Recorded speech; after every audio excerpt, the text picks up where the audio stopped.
How's it guys? I'm Renee from Taakmag Tactical Gear. Let's talk about this product called the Chemlight Dangler. The Chemlight Dangler comes in two different colors, comes in Ranger Green as well as black. There's many different types of Chemlight holders, Chemlight danglers in the industry, but this is our take on the Chemlight Dangler. So with most Chemlight danglers, you will only find one anchor point to your belt.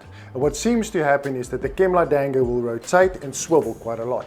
So we've introduced two anchor points to our Chemlight Dangler, as well as a large webbing loop at the bottom, just to make sure that you can anchor a leg strap to your Chemlight Dangler. This just assists keeping everything in place and anchored exactly where you need it. I'm going to show you guys the correct way to set up your Chemlights for your Chemlight Dangler. So the first thing that you will need is obviously some Chemlights. So I'm going to show you guys how to correctly cut a Chemlight so that you would be able to disconnect it from your Chemlight Dangler. So the first thing that you need to do is get a side cutter. So you're going to cut your Chemlight in an angle, but you're not going to cut it all the way through. You have to cut it about 90% of the way.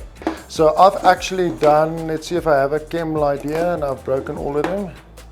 So this Chemlight over here, you'll notice that that will be the weak spot. So I've actually snipped 90% down the Chemlight, basically there, 90% of the way. So it's still anchored a little bit on that section.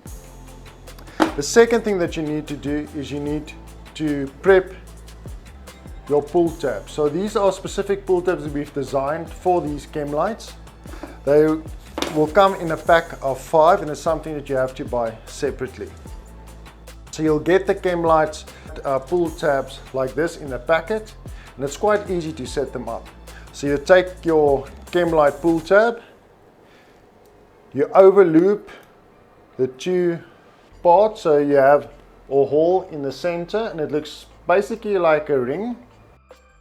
You will then take your Chemlight and you'll push your Chemlight through the hole.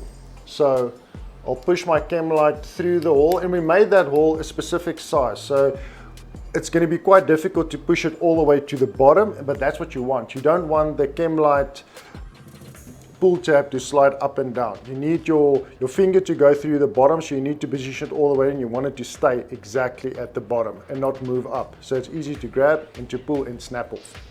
So you basically see it will go as far as that, and this is the section you kind of have to push and weave it around till it gets all the way to the bottom. So I'm going to show you guys how to do it. It takes a bit of time, but make sure you don't snap your Chemlight. So I'll turn it around. Okay, now you get all the way to the bottom. Now I just pull these corners so it lines perfectly with my Chemlight. And what I usually do is I pinch the bottom so it turns into a little triangle, and that's a perfect place for your finger to go through and break the Chemlight off. The next thing that you need to do is you need to take all your Chemlights. So I'm going to put, let's do 5. I think some of them, now let's take this one out. This one has been used too many times. Take these 4. So you'll see the Chemlight Dangler is manufactured into an angle, and that's the same angle that your Chemlights are usually positioned in. So it goes narrow at the top and it goes a little bit thicker at the bottom.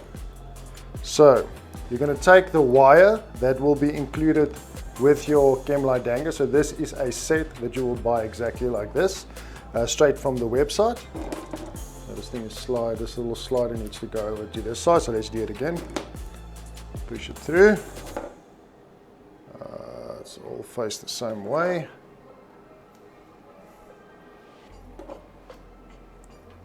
Close it up.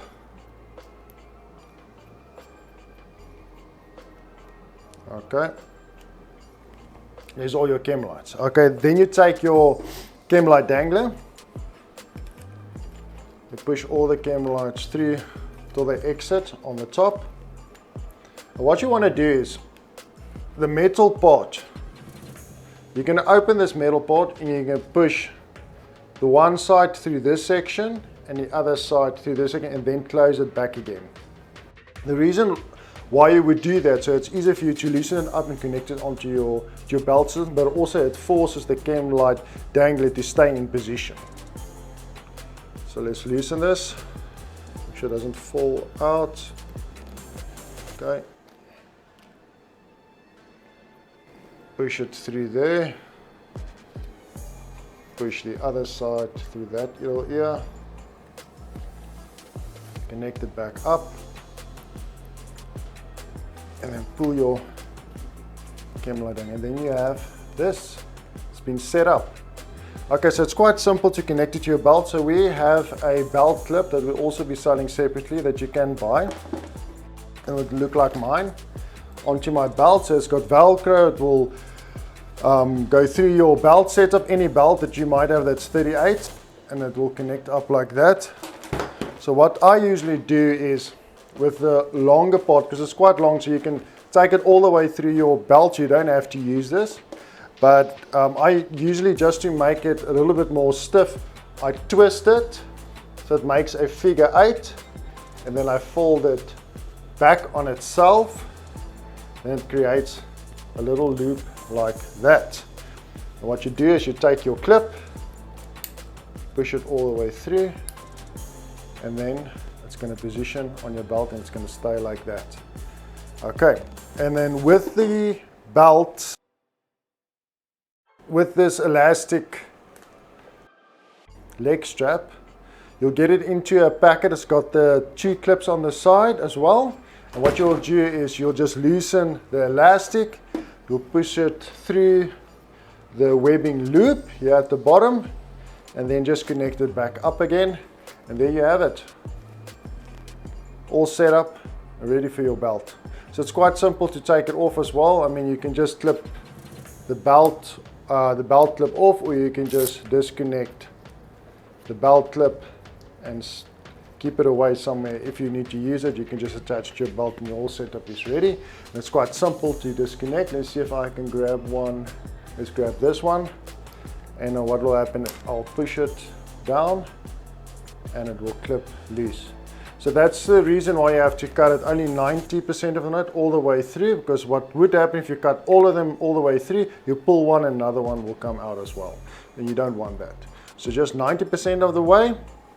It's quite simple to snap it off with one hand. Thank you guys, appreciate it. Thank you for watching. Just remember to subscribe and like.